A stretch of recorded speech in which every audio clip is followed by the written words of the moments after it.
Hey, first grade friends, go ahead and grab your math journal. Some other things you'll need are a ruler. So pause it and ask mom or dad or someone who you're with if you have a ruler somewhere. So Or a tape that. measure. Or tape measure, yeah, something to measure with.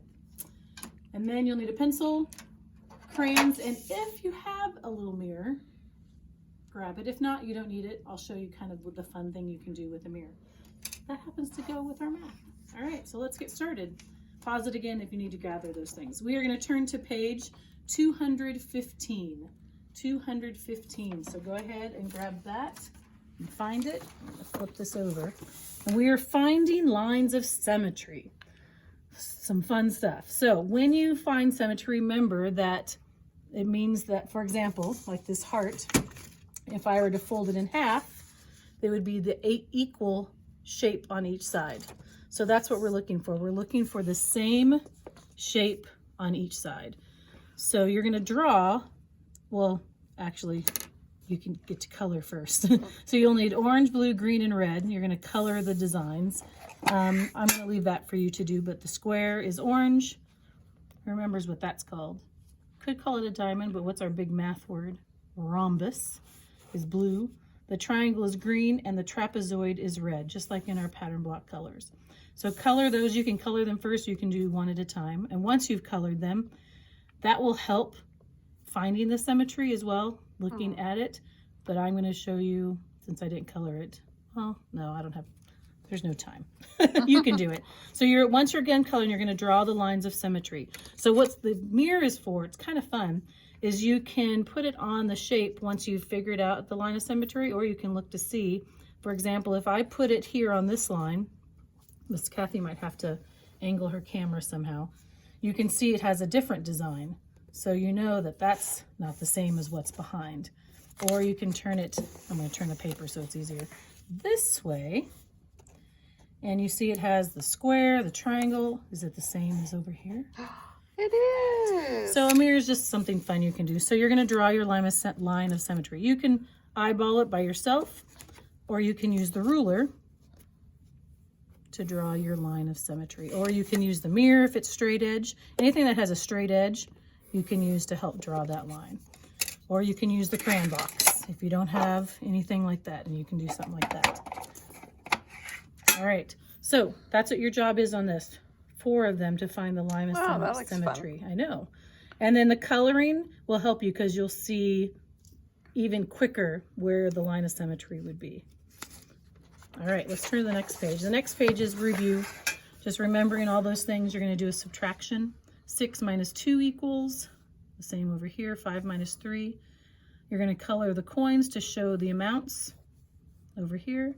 You're going to count on, so you have 23 cents in your change wallet, purse, coin, whatever you might call it. So if you're going to add dimes, you're going to count by 10. So 23, 33, and right, what would be next? And then you have pennies. So once you get here, you're done counting by tens, and you're going to count by 1. So it's just like we've been doing making change. So practice on that. And then the last one is draw the next picture in the pattern. So we have 1 house shape, 2 house shape, 3 house shape. So what do you think might come next in this pattern? So draw that. Oh, I like this next one. I know. So the next one is more about symmetry.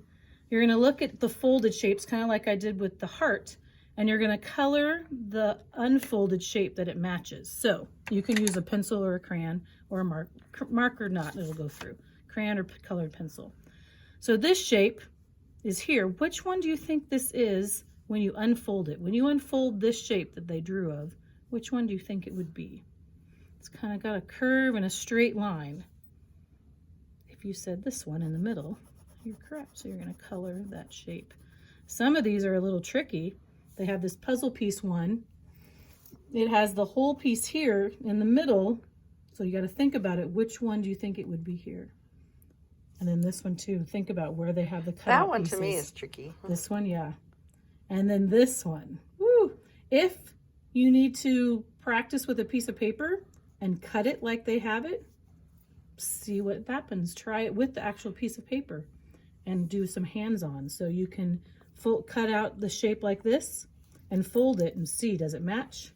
Cut out a shape like this, fold it and see, does it match like that? And so you could try each one of those and then you'll know for sure. So that's a fun activity. All right, next page. Just some more of review, money, counting, subtraction problems. This, you're just like the last one, you're drawing the next picture in the pattern. 1 rhombus, ooh, 2 rhombus and a triangle, 3 rhombus and the triangles. What would be next? And how would it look?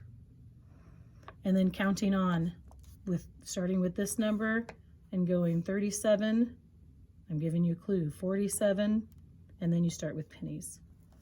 We're gonna do an extra page today. This is why the ruler is coming out. Now it says to use one of our squares. In the class we have these 1-inch squares, but at home you probably don't. But we've practiced using rulers before in first grade, so I'm gonna go ahead and we're just gonna write, because it says over here inches. And we wanna make sure you're using an item that isn't an inch, so we know that is an inch. So we know a ruler is there. So remember when, just tips, when you're using a ruler, you start at the very edge and then you find out what it is. So we're gonna measure this envelope. So the length is how long it is. So I'm gonna put it here. We're gonna do the first one together. Right at the edge, and we go to here. So how many inches is that? If you said 5, oh, yeah. Wait a minute. Length. And then the width, that's how tall. You're gonna do that. You're gonna start at the bottom and measure it and how many inches. So 4. So I did the first one together. You're gonna do the long one. The length is the long part here, and then the width is the top to measure the envelope. All right, and then the last page is some more concepts and skills, just like we've done before. Adding on 58, only 1 dime and the rest are pennies. Drawing the next picture in the pattern that you think it might be. Counting, coloring the coins to make this amount, and then subtraction. They've Right. got They it. do, I know they do, because I've seen them use a ruler. So just remember, start at the edge. That's the important part. And we will see you tomorrow. Bye.